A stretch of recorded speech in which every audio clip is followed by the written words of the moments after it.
ناظرین، شیریں مزاری کے والد سردار عاشق محمود خان مزاری پنجاب کے آخری ضلع راجن پور کی تحصیل رجحان کے بڑے فیوڈل لاٹ تھے۔ یہ ہزاروں ایکڑ زمین کے مالک تھے۔ ذوالفقار علی بھٹو نے جب لینڈ ریفارم شروع کی اور فیوڈل لاٹ سے زمینیں لے کر مزارعوں اور حاریوں میں تقسیم کر دیں تو سردار عاشق مزاری کی زمین بھی تقسیم ہو گئی۔ پاکستان لینڈ ریفارمز کو پتہ چلا کہ موزہ کچا میاں والی کی 40,000 کنال زمین کی جمع بندی اور پرت سرکار دونوں میں ملی بھگت سے غائب کر دی گئی ہیں۔ یہ کام اس زمانے میں بہت آسان تھا۔ فیوڈلز اپنے علاقے میں پٹواری اور تحصیلدار اپنی مرضی کا لگوا لیتے تھے اور سردار کو جب بھی ریکارڈ کی ضرورت پڑتی تھی تو اہلکار پورا محکمہ مال اٹھا کر سائیں کے گھر لے آتے تھے۔ 1971 میں بھی یہی ہوا۔ محکمہ مال کے اہلکار عاشق مزاری کا ریکارڈ بھی ان کے ڈیرے پر لے آئے اور جعلی ریکارڈ بنا دیا گیا۔ اس پر ڈپٹی کمشنر کی جعلی مہریں تک لگا دیں۔ اصل ریکارڈ کا صندوق سردار کے وفادار پٹواری کے گھر رکھوا دیا گیا۔ اس بندوبست کا مقصد چھاپے سے بچنا تھا۔ بھٹو صاحب نے اس زمانے میں ہر فیوڈل لاٹ کے ڈیرے پر اپنے جاسوس چھوڑ رکھے تھے۔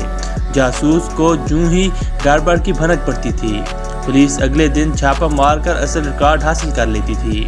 لہذا چھاپے کے خوف سے یہ ریکارڈ پٹواری کے پاس رکھوا دیا گیا تھا۔ پٹواری بھی خوف زدہ تھا۔ اس نے اپنے نیب قاصد کو اعتماد میں لیا اور صندوق اس کے گھر میں چھپا دیا۔ بہرحال قصہ مختصر، 40,000 کنال زمین کا نیا ریکارڈ بنایا گیا، مختلف کمپنیاں بنائی گئیں اور وہ زمینیں ان کمپنیوں کے نام منتقل ہو گئیں۔ مزاری صاحب کے خلاف کیس شروع ہوا اور فیڈرل لینڈ کمیشن نے 1975 میں کمپنیوں کو جعلی قرار دے دیا۔ مزاری فیملی کے خلاف قانونی کارروائی کا حکم جاری ہو گیا اور یہ مقدمہ 50 سال چلتا رہا۔ عاشق مزاری کا دعویٰ تھا زمینیں اگر محکمہ مال کی ملکیت ہیں تو یہ ریکارڈ لے کر آئے۔ عدالت محکمہ مال کو ریکارڈ لانے کا حکم دیتی تھی اور اصل ریکارڈ غائب تھا۔ زمینیں اس دوران اربوں روپے کی بھی ہو گئیں اور تقسیم بھی ہوتی رہیں اور فروخت بھی۔ سردار عاشق مزاری کا انتقال ہو گیا اور یوں شیریں مزاری، ان کے بھائی سردار ولی محمد مزاری اور ان کی والدہ شہوار مزاری اس پراپرٹی کی بینیفیشیئر ہو گئے۔ میں آپ کو یہاں یہ بھی بتاتا چلوں، شیریں مزاری کا پورا نام شیریں مہر النساء مزاری ہے۔ نادرہ کے ریکارڈ میں ان کی تاریخ پیدائش 6 جولائی 1951 ہے، جبکہ گوگل میں ان کی ڈیٹ آف برتھ 26 اپریل 1966 آتی ہے۔ یہ 15 سال کا فرق کیوں ہے؟ تفتیش کاروں کا دعویٰ ہے کہ شیریں مزاری کے وکیل اس فرق کی بنیاد پر یہ دعویٰ کرتے ہیں۔ یہ مسئلہ جب اٹھا تھا، میری موکلہ کی عمر اس وقت صرف 5 سال تھی، یہ بچی تھیں، یہ ریکارڈ میں گڑبڑ کیسے کر سکتی ہیں؟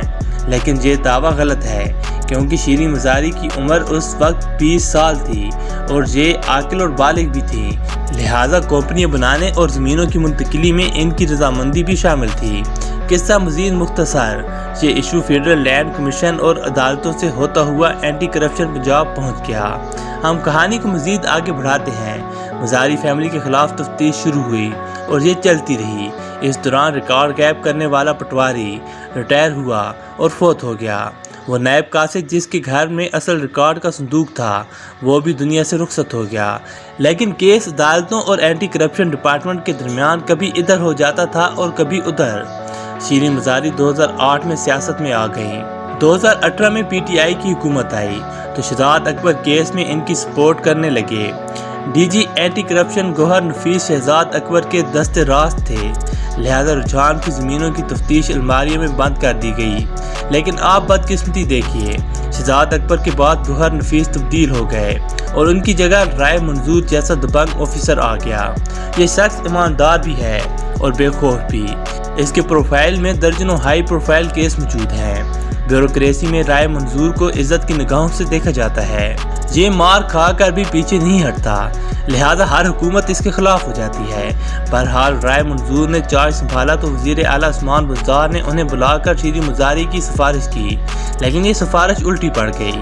عثمان بزدار اگر ڈی جی کو نہ کہتے تو شاید یہ کیس مزید کچھ عرصہ فائلوں میں دبا رہ جاتا، لیکن جوں ہی صوبے کے چیف ایگزیکٹو نے سفارش کی تو رائے منظور نے فائل کھولی اور 40,000 کنال کی سیریس تفتیش شروع کر دی۔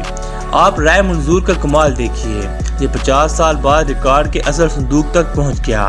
صندوق تا حال نیب قاصد کے گھر پڑا تھا، وہ فوت ہو گیا تھا، لیکن اس کا بیٹا اس گھر میں صندوق کے ساتھ رہ رہا تھا۔ اینٹی کرپشن کی ٹیم اس کے گھر تک پہنچی اور اصل ریکارڈ قبضے میں لے لیا۔ یہ میجر بریک تھرو تھا۔